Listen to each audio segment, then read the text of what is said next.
From Labradoodles to Cronuts, the world loves a hybrid. So today, businesses are taking a smarter hybrid cloud approach using the tools, platform, and expertise of IBM. The world is going hybrid with IBM. Visit ibm.com/hybridcloud.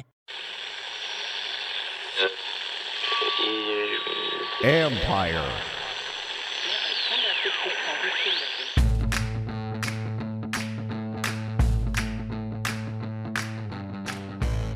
Hello and welcome to my podcast, sponsored by Lone Oak Coffee. Visit loneoakcoffee.com and use promo code COFFEE2020 for a discount. Today, I have a special guest, ESPN's Mina Kimes. We're talking about the Washington football team, a national impression of where this team is headed, and also about Sunday's game against Seattle. She's great, you'll enjoy it. And then I wrap it up with a few nuggets of information. It's not Therapy Thursday, which is a good thing for you, but I know the topics you want addressed, so I touch on those here, from the GM search to Dwayne Haskins, and I also talk a little bit about Cam Curl. Don't forget, you can watch Mina on ESPN's NFL Live every weekday, as well as numerous other ESPN shows. Follow her on Twitter at Mina Kimes, MINAKIMES, and you can read my work on ESPN.com. On Friday, we'll take a look at the Seattle and Carolina teams that made the playoffs with a losing record and how that compares to Washington. And now, here's my conversation with ESPN's Mina Kimes.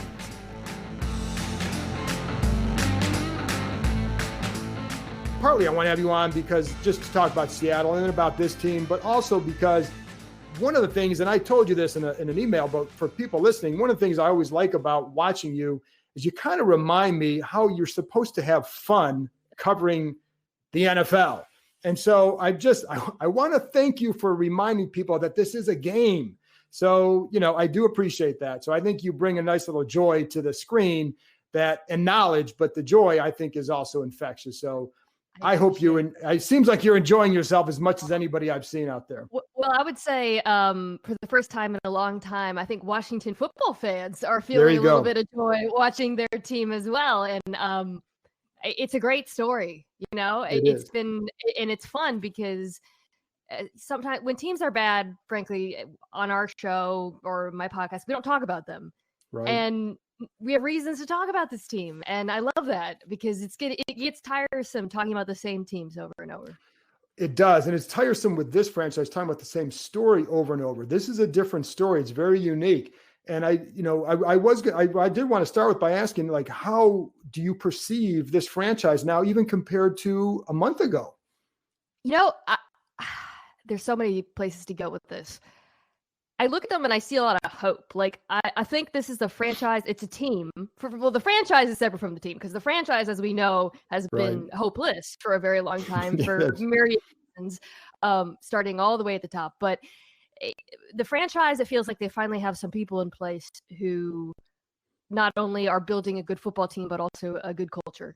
The coaching staff from top to bottom. And this really connects to the football conversation because, Ron Rivera is a great leader. He's beloved, but I actually think both coordinators, Scott Turner and Jack Delry, have done a phenomenal job with what appeared to be a pretty limited set of resources. So that's exciting. And then I think from a football perspective, fans should feel hope because there are players who are going to be on this team for a long time who are playing at a high level, right? Like sometimes you have a team that's all in on one season and you've got guys who are going to be free agents who are old or whatever, and if you feel like, okay, this is it. This is our opportunity. Washington is not like that. Like this is a team with a lot of exciting young players, a lot of players I wasn't aware of. Like I want to say a few weeks ago, I can't remember, maybe it was not Detroit. I don't know. It was during the win streak. I was watching one of the games. And look, when we cover the sport nationally, we don't know every player, right? So I watched it and I'm like, who's that? Cameron Curl? Like, he's kind of good. And I'm watching him all game. This was like 3 weeks ago because I tweeted about it. And I was like, one, amazing name. Two, this player. And then I look him up and he's a 7th round draft pick. So when you have 7th round draft picks who are surprising with upside, you're doing something right. Yeah. And it's funny because I think it was today that on Get Up, Dominique Foxworth was talking about the Super Bowl window opening for this team next year. So it's like, this is taking a massive leap. Are you going that far yet? It all depends on whether or not you find the quarterback. Because as Dominic correctly pointed out, when you have good players on rookie contracts everywhere else in your football team, it shrinks your margin of error. That's phenomenal. But if you don't have a quarterback, you're still going to struggle to compete at the highest level. Like a team without a good quarterback with Alex Smith, the way he was playing before he got hurt again, like competent quarterback play, right? A team with a quarterback like that and a great defense can win games, but you're not going to win a Super Bowl. They need a good quarterback to win the Super Bowl, and that's still an open question. It is. And you also brought up, because, I'm guessing at your core, you're a writer. I mean, that's what you rose up in this business. So when you look at the story, what are the stories that interest you the most? If you said, I can do one story on this franchise, where would you go? Oh, boy. The story of the team is the defense, frankly. Mm-hmm. Although, like I said, I think the coordinator's done a really good job on that offense. And I'm right about very few things, but I was high on Antonio Gibson before the draft, and so I've been delighted because he's a very fun player. I didn't anticipate he'd be so good running between the tackles, but that's a whole other thing. But the story of the team is the defense, and to me, it's a very interesting case study in how defenses make the leap, because they get the San Francisco comp a lot because this is a team, obviously, as you know, that invested so much draft capital, and then all of a sudden Chase Young comes along, and the hope is he's going to have that Bosa effect, right? I'm sure you guys heard or said that 1,000 times. About a million times. About a million times. But honestly, John, it doesn't always happen. It doesn't. And I would argue from watching the football team that Chase Young has not actually been the best player on the defensive line. He's the hot commodity and the guy we talk about on television, but Jonathan Allen's been better. He's been really good. He's been dynamite. And so I think the story is okay, how does the defense make that leap? What kind of players does it take? And what kind of coaching does it take? And then what happens? How do they impact each other? To me, that's what has set this team apart this year. Yeah. And it's funny that you bring up Jonathan Allen, because I've been, just when you go back and watch games, especially during this win streak, his play has been elevated. And it's been, even the first half of that Niners game, Chase Young made these huge plays. Jonathan Allen was in the backfield every other play. He's a monster. And he wasn't great last year. That's what's so crazy. I know. These guys were here, and they just weren't that good. And they weren't good at stopping the run. They were not above average at anything, really. I think Jack Del Rio has made a huge difference. Yes, totally. He's a really good defensive coach. He is. Who do you like then to close us out in the NFC East? Where are you putting your money? I'm putting it on Washington. The quarterback question is concerning, but New York, who is the greatest competition right now, also has a quarterback question with Daniel Jones being limited with injury. Jones in particular, his game is so predicated on his athleticism that even if he can play, if he can't move, I think this team, the Giants, will have a hard time competing. I think I saw, I don't know when this is coming out, Alex's day-to-day and all that. Right. But I think being a game up gives you an advantage. You probably will end up only needing to win one of them. And then looking at the schedule, it seems favorable. Right. And I think I would agree with you on that, because we're going to turn to Seattle now, but that's a really tough test for them, even if Alex Smith is playing. Are you buying the Seattle defense improvement? That's a great question, because it's this Seattle, and the last few weeks we're talking about the win streak of Washington. The defense has improved a lot over the last few weeks in Seattle, but it's also a very good example of needing to look at the competition that they've been playing. Of course, the Jets, the Eagles, the Giants, they weren't able to do much on offense. They won with their defense. I do think they've improved in large part, John, because guys have gotten healthy. Seattle, their defense was putting up some historically bad numbers, but they were also missing a ton of really key players. Jamal Adams for a stretch, Shaquille Griffin, who's their number one cornerback, was out for a lot of those really bad games. Quentin Dunbar is going to come back. And then, of course, they made the trade for Carlos Dunlap, giving them something of a standard pass rush, which had been lacking. Now they're finally getting healthy at the right time, knock on wood, for Seattle. So I think while this is Seattle's defense is never going to be like Washington's, they're never going to be a top 10 defense, they can at least, approximate average level play down the stretch. So, and because Carlos Dunlap's made a big difference since he came over, where have you seen it the most? Is because it's also like, I think that it seems like there's a trickle down effect with him as well. Yeah, not having to blitz every down. It's Well, really that it's a nice helps. thing. Yeah, it helps. I mean, Jamal Adams is the team's leading pass rusher, and people are divided about how good he's been and whether it's worth the Right. trade.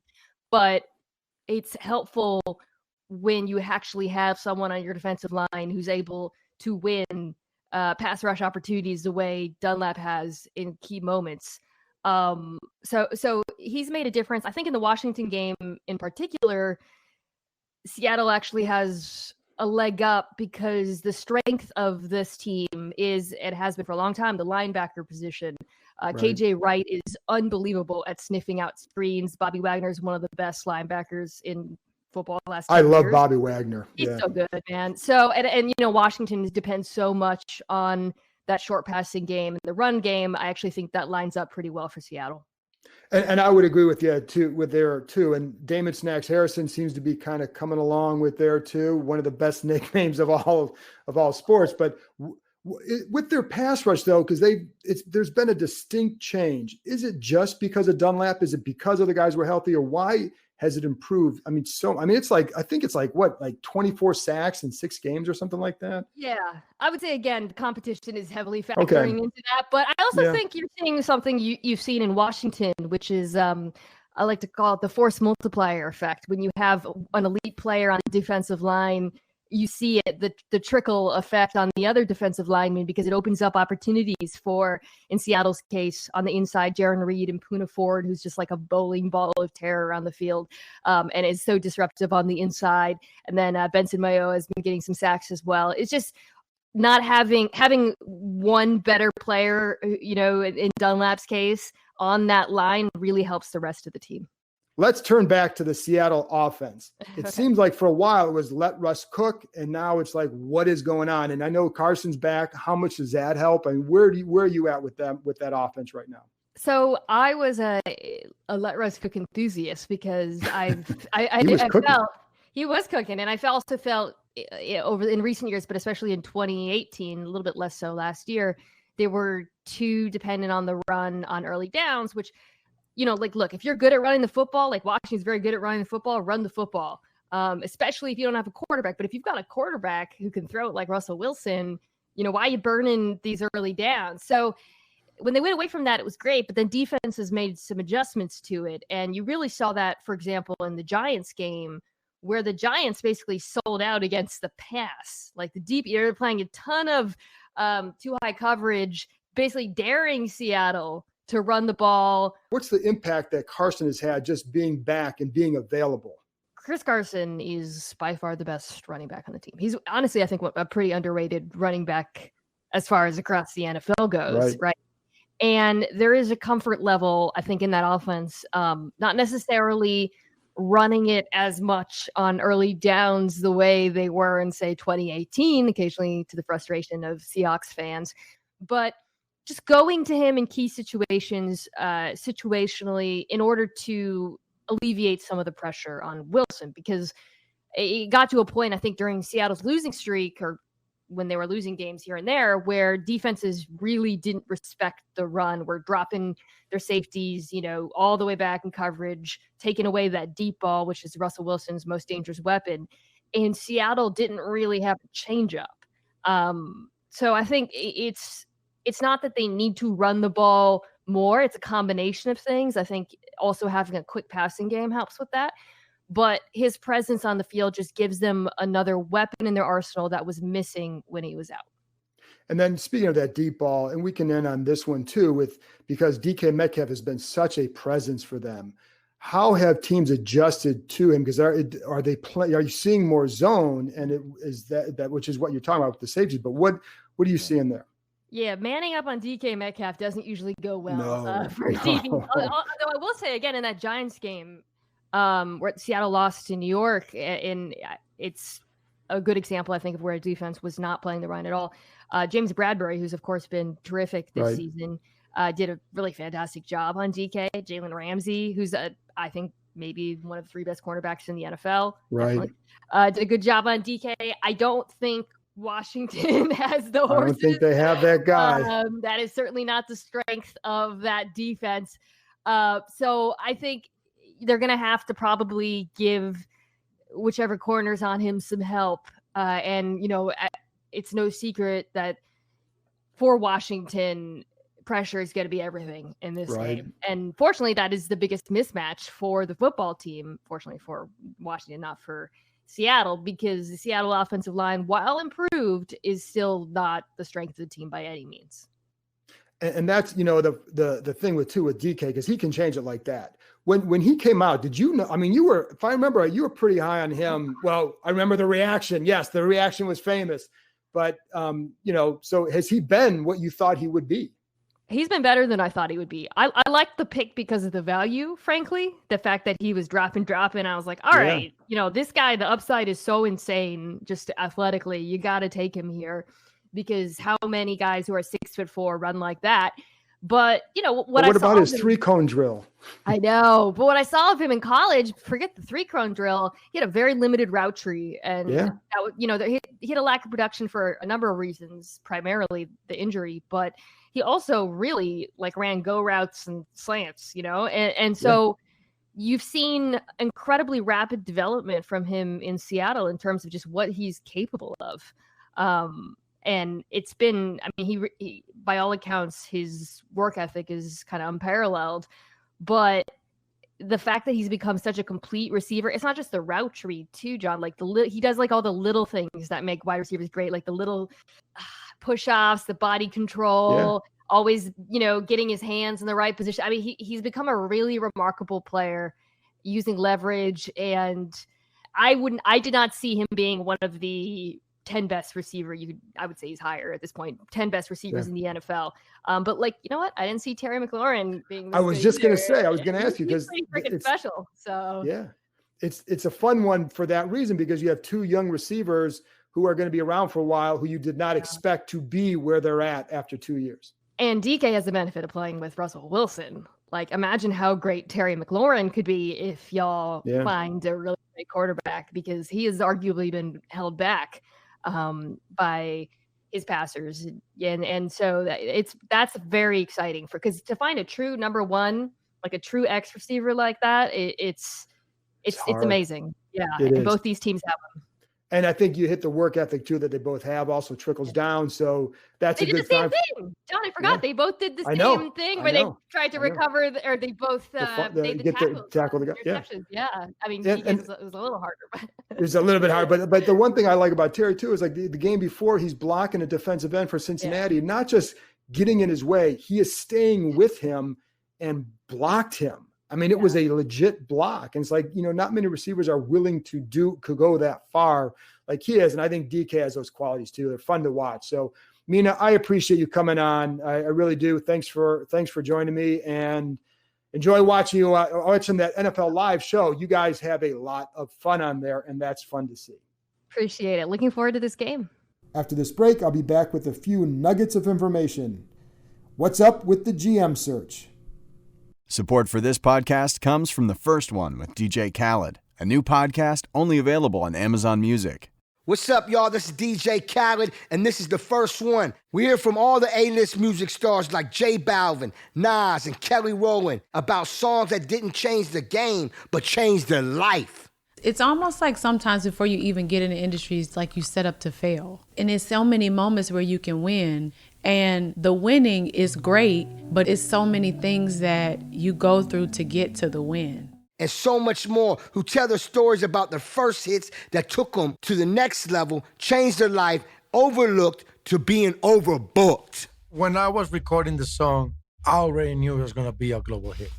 And I'm not joking, my G. I really felt it inside of me. I was like, I just can't wait to see it number one. Join me every Thursday with The First One drops, only on Amazon Music. Let's go. It's almost that time when you put your name in a grid and hope that your box hits the final score. But you don't have to wait until February to start winning. With Boxes, you can play box pools every day for every game. Boxes is completely free to play, and you can win big. Washington football fans who download the app from the App Store or go to boxiz.com, that's BOXIZ.com,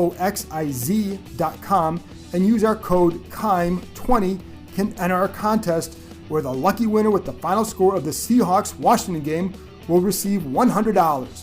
We'll have new games every week and incredible prizes in the playoffs and for the big game that will include tickets to games next year when fans can finally return in 2021. So go to boxiz.com for more information or download the app now. BOXIZ. Use the code KIME20 when you sign up and when you enter our contest for the Washington-Seattle game. It's free for you and your friends to get in and win. Boxiz. It's anyone's game. Welcome back. Let's get to it.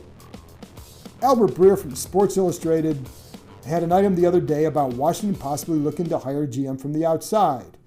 Now, I will say that's not a big surprise because that was the talk all of last offseason. It kind of got shelved around the draft or just after the draft, but that's always been a feeling that has been there. So it's not a huge surprise, but one of the names he named was former Washington defensive back Martin Mayhew. He also mentioned Ryan Cowden, Tennessee VP of Player Personnel, and Joe Shane, the Assistant General Manager in Buffalo. One thing they all have in common, they share the same agent as Ron Rivera and have ties to him. Shane works for Brandon Beane, who was with Carolina for Rivera's first 3 seasons. He trusts Beane. Cowden was with Rivera in Carolina for 5 years. Now, Mayhew didn't work with him, but again, same agent. I think if Rivera had his druthers, he'd hire a GM and have Kyle Smith continue to oversee the scouting department. That worked last year. Smith and his staff have done a terrific job restocking this roster. One reason Rivera wanted this job was the young talent he felt already was in place. Smith and his group did an excellent job last offseason as well. Rivera has been asked about him and his comments at times have been muted. I do believe they get along by all accounts. And the process worked very smooth throughout the draft, throughout free agency, and in the offseason. I also think what Rivera really wants is someone he can trust, someone he has known a while. He's huge on that. A GM's role is more than just getting players. It's overseeing an operation. And in this case, it will be serving as a buffer for the coach in many instances. For example, if there's an issue with a player, the GM can handle it and give Rivera the Cliff Notes version. Instead of a coach being bothered with it for an hour, he can get the 5 or 10 minute summation from a general manager. If an agent calls a complaint, that's another thing that the GM would handle. Right now, a lot of that goes to Rivera. It can be distracting. The GM has to be able to tell him stuff he also doesn't want to hear. So it must be somebody he trusts.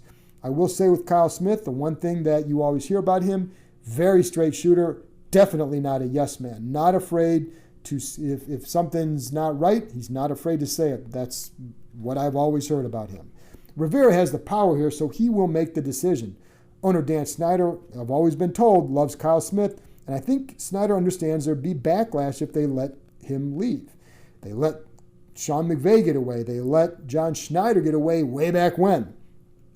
If he doesn't, and if Smith doesn't get the GM job, then I can see another team calling.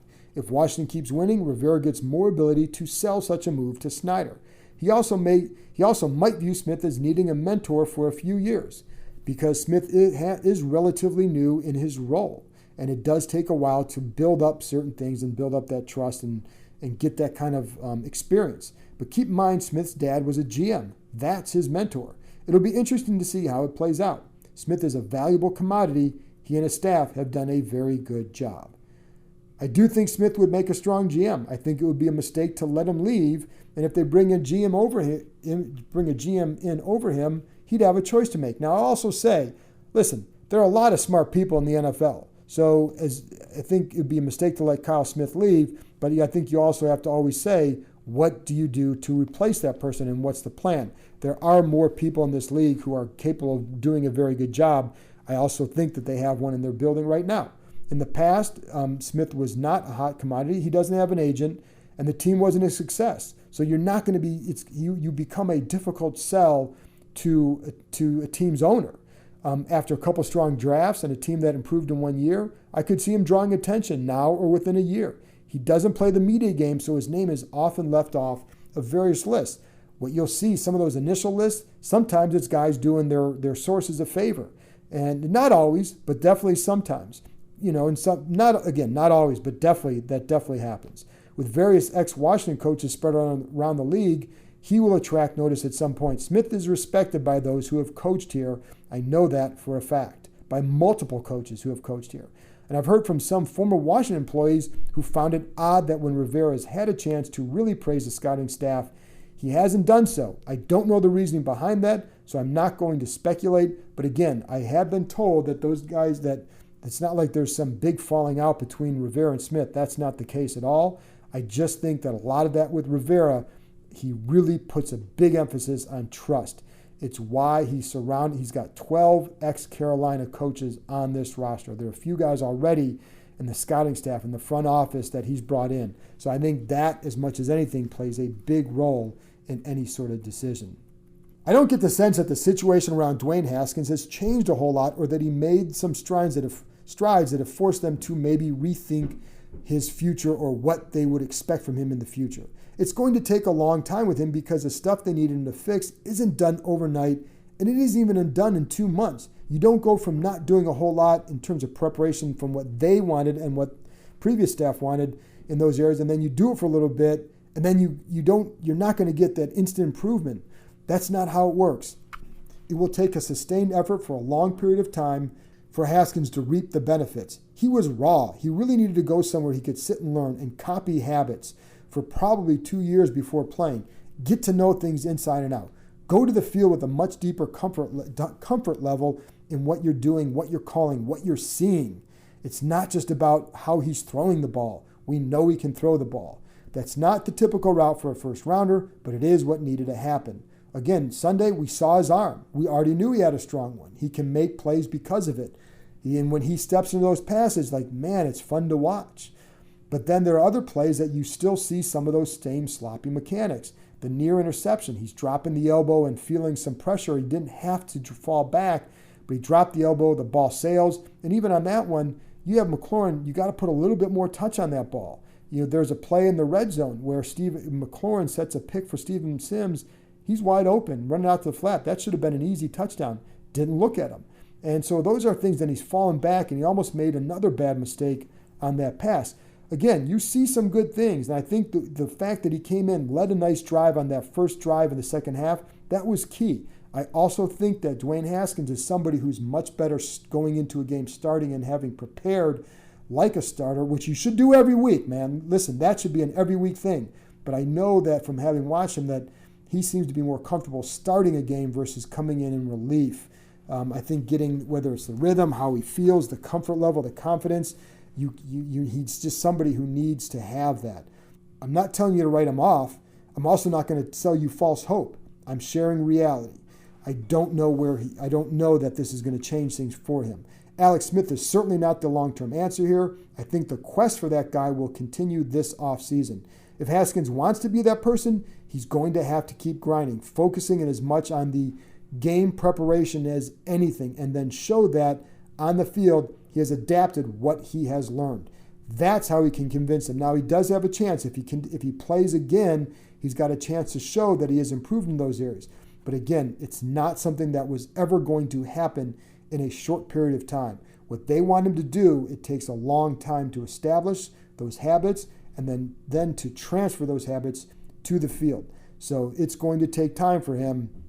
I still think they're going to be looking hard at other options in the offseason. One guy I've loved watching is 7th round pick Cam Curl. I'm guessing you have as well. And I was going to mention this anyways, but Ron Rivera brought it up in his Wednesday presser about him. Had there been a normal draft process, Curl likely would have gone a few rounds higher than the 7th round. The problem for him is that he played multiple spots. You get labeled as a jack of all trades, maybe a master of none. But his versatility is an absolute strength. And the other part of his game that would have impressed teams during that process is his smarts. Had more teams had a chance to meet with him in person, he's not there in the 7th round. He comes from a military family. I've heard good things about his family. He works hard, and those close to him say his football IQ is off the charts. That comes from film study. That doesn't come natural. It is a work ethic thing. I think it's safe to say that we are seeing that. He's not your typical box safety either. He defended a quick out the other day against a receiver where you just don't see many box safeties being able to do that, certainly not Landon Collins. In this play, he used his corner skills. He played some of that at Arkansas and has helped him be patient and good with his feet. That's how he broke up that pass. The receiver comes at him. It's about 5 yards off the line inside. The receiver stems to the outside. Curl doesn't move. Keeps his feet even, keeps his body even and square. And when the receiver breaks outside, Curl breaks with him, helps deflect the pass, broke it up. Just a very nice play. It's just an example of the kind of plays that make him a little bit different. The question will be what happens in 2021 when Landon Collins returns. He really isn't cuttable this offseason with a $13.8 million cap hit. I'll be honest, it would be tough for me to move Curl out of this role if that's how they see him. When I have asked people about him before, they always viewed him in the role that he has. But the question now I think we're going to ask in the offseason is, could he transition to free safety? I used to say no, because that's what I knew is they saw him in this role. But after watching him and the way he moves and anticipates how physical he is, how he reads situations, and how he does his job, he's where he needs to be and when. Maybe he could. I haven't talked to anyone there about this aspect, so it's just me wondering. I will have those conversations once the season ends. Let's get through the regular season. If they're in a playoff game, we'll get through that, and then those questions will start coming up. I do keep seeing people wanting to move Landon Collins to linebacker. I say no. I don't know why people think that he can automatically play there. He's a box safety, and playing linebacker is much different, especially for what they would want and need. I don't see how that solves anything for them. The solution is to find legitimate help, not experiment with a guy coming off an injury who has never played the position, who is entering his prime. Now, could he be a big nickel? Yeah, he could play that role too. I think what they need, though, is a legit inside middle linebacker.